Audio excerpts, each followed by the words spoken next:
Rich as an Argentine was once a common phrase back when the South American nation was one of the wealthiest in the world. Today it faces bankruptcy and staggering debt in a saga it can't seem to escape. In an unprecedented fall, Argentina went from a developed country to developing country. During the 3-century colonial period, Argentine territory was one of the poorest areas of the Spanish Empire.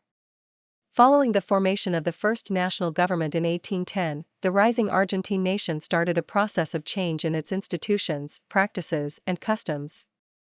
After the wars of independence and a prolonged period of civil conflicts, with caudillos coming to power one after another, growth experienced ups and downs.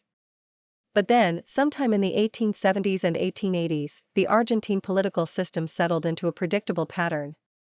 A new constitution was written, presidents were popularly elected for fixed terms, political parties committed themselves to peaceful transitions of power between presidential administrations, and political class created a consensus where free trade and foreign investment would be heavily encouraged. By 1910, at the centennial of the first national government, Argentina was one of the foremost countries in the world. It was one of the most important grain and meat exporters. Its GDP represented 50% of the GDP of all Hispanic America, ranked 10th in the world economy, and its trade amounted to 7% of the world's total. The profitability of the agricultural sector attracted foreign capital for railways and industries. It had one of the world's longest railway systems and a sizable middle class. It was in that 30-year span that all of Buenos Aires' great buildings were built, and when the city could reasonably be compared to Paris. It was a golden era when Argentina became free market-oriented and discarded the mercantilist ideas that stultified the rest of Latin America. In 1913, the annual GDP per capita stood at $470, surpassing the productivity of many European rivals. It amounted to $400 in France, $225 in Italy, and $90 in Japan.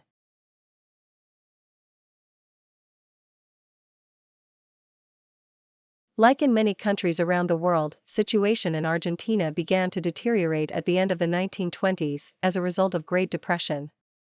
The Great Depression hit Argentina especially hard, as demand in Europe and United States for its farm exports suddenly dried up. As customs revenue plunged, the government had trouble paying public workers, causing unrest to grow. Fed up with the crisis, the military staged a coup in 1930 against democratically elected president, setting a precedent for throwing out governments in times of economic trouble. For the remainder of the 20th century, more generals than civilians would run the country. In 1946, former Minister of Labor in military government Juan Perón won presidential elections. His populist policies have contributed to a further decline of Argentina. Perón nationalized many enterprises, which were in foreign ownership, further increased the protection of domestic producers against foreign competition, and expanded the already high role of state intervention in the economy. As part of an Argentina First policy, tariff barriers were put in place to protect the country's weak industrial base. The aim was for Argentina to be as self-sufficient as possible and workers received high wages and social benefits. The consequences of this policy were ruinous. Losses of nationalized enterprises began to mount and fiscal deficits grew rapidly. Having lost access to foreign financing after the default in the 1930s and being unable to rely much on limited private domestic savings, the government had no other choice but to resort increasingly to financing its deficits by printing money. This policy has produced accelerating inflation, without achieving the purpose of increasing workers' purchasing power. The death of Perón's wildly popular First Lady, Eva, known as Evita in 1952 further weakened Perón. 3 years later, as labor strikes paralyzed the country, Argentina's military intervened again and sent Perón into exile. Argentina's economy failed to stabilize under a succession of military and democratic governments that implemented wildly different policies. Between 1930 and 1983, presidents averaged only 2 years in office, while the lead minister for economic affairs was replaced at a pace of once a year. Democracy returned to Argentina in 1983, this time to stay. The country returned to constitutional rule after Raul Alfonsin received 52% of the popular vote for president. With the armed forces disgraced by widespread human rights abuses, the loss of the Falklands War and poor economic management, a vast majority of Argentines deemed the armed forces unfit for power, an opinion that still prevails today. However, that did not mean stability. Under President Raul Alfonsin, public payrolls swelled while government revenues remained stagnant. In 1989, only 30,000 out of 30 million Argentines paid any income taxes.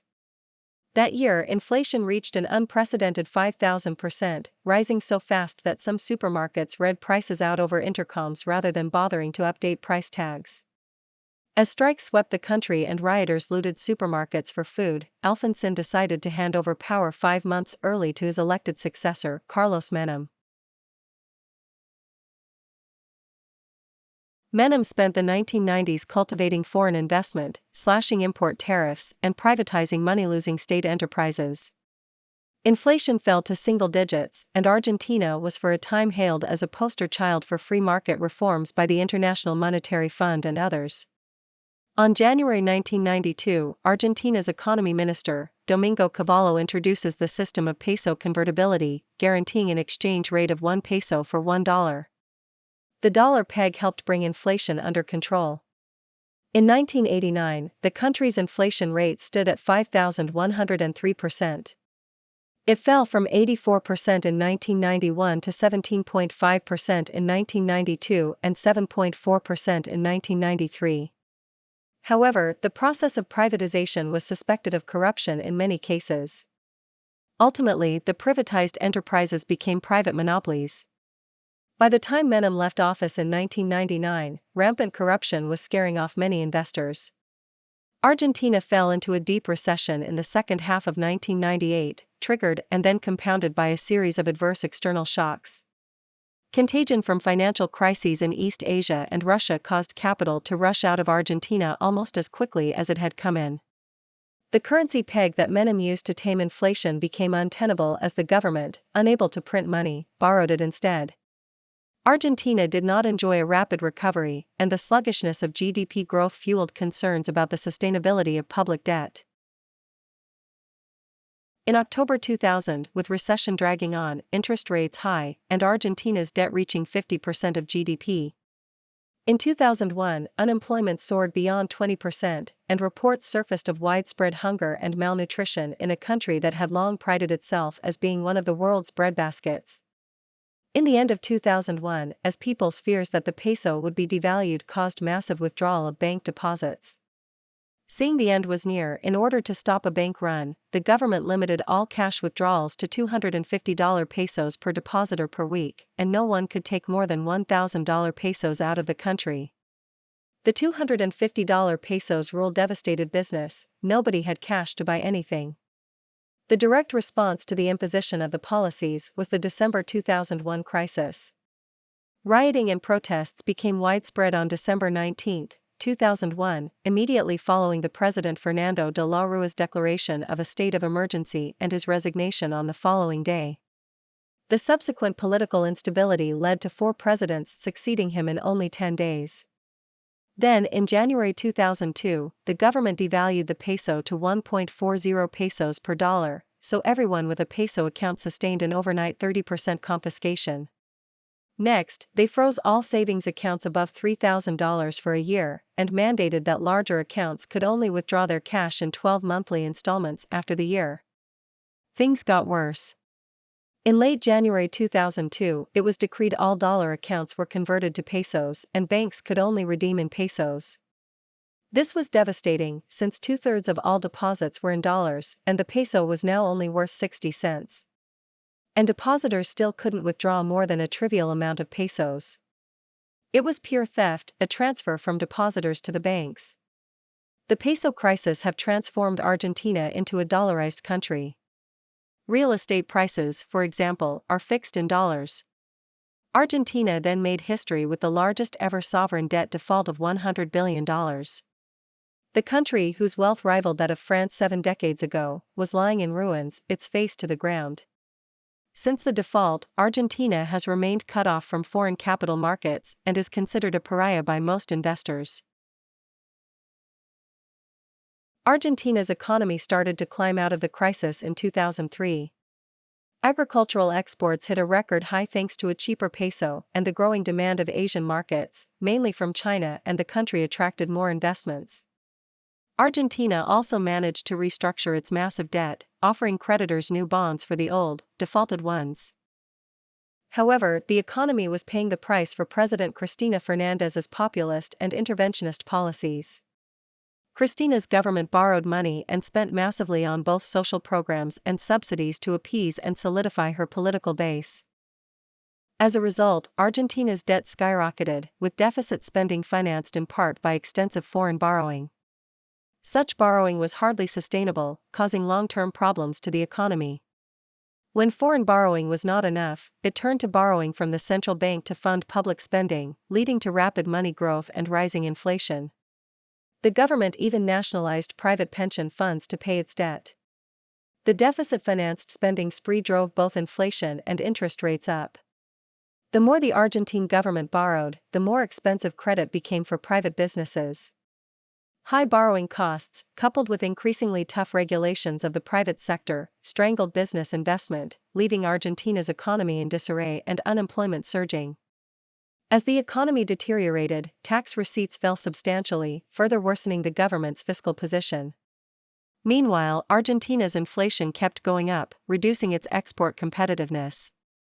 This made Argentina even more reliant on foreign capital inflows to finance its deficit, thereby increasing the country's vulnerability to capital outflows. On July 2014, again, Argentina defaults on about $20 billion worth of debt obligations after failing to make $539 million interest payment.